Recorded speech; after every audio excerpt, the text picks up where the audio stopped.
போறது முட்டை ஆம்லேட் குழம்பு. இந்த குழம்பு டேஸ்ட் அட்டகாசமா இருக்கும். ரொம்ப ஈஸியாவும் செஞ்சிடலாம்.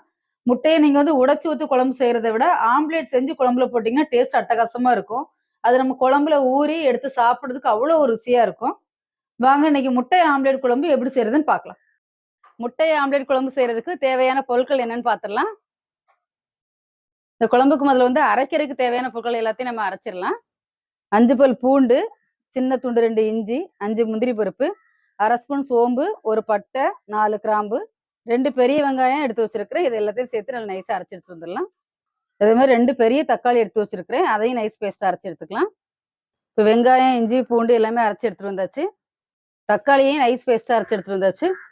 இப்போ முட்டை ஆம்லேட் குழம்பு செய்யறதுக்கு முதல்ல முட்டையை வந்து ஆம்லேட்டா போட்டு வச்சிடலாம். நான் வந்து 5 முட்டை எடுத்திருக்கிறேன். இந்த 5 முட்டையும் வந்து தனித்தனியா ஆம்லேட்டா போட்டு எடுத்துடலாம். நான் வந்து ஒரு தாளிக்கிற கரண்டியில தான் முட்டை ஆம்லேட் போடுறேன். அப்பதான் வந்து நல்லா குழி மாதிரி நல்லா இருக்கும். ஒரு ஸ்பூன்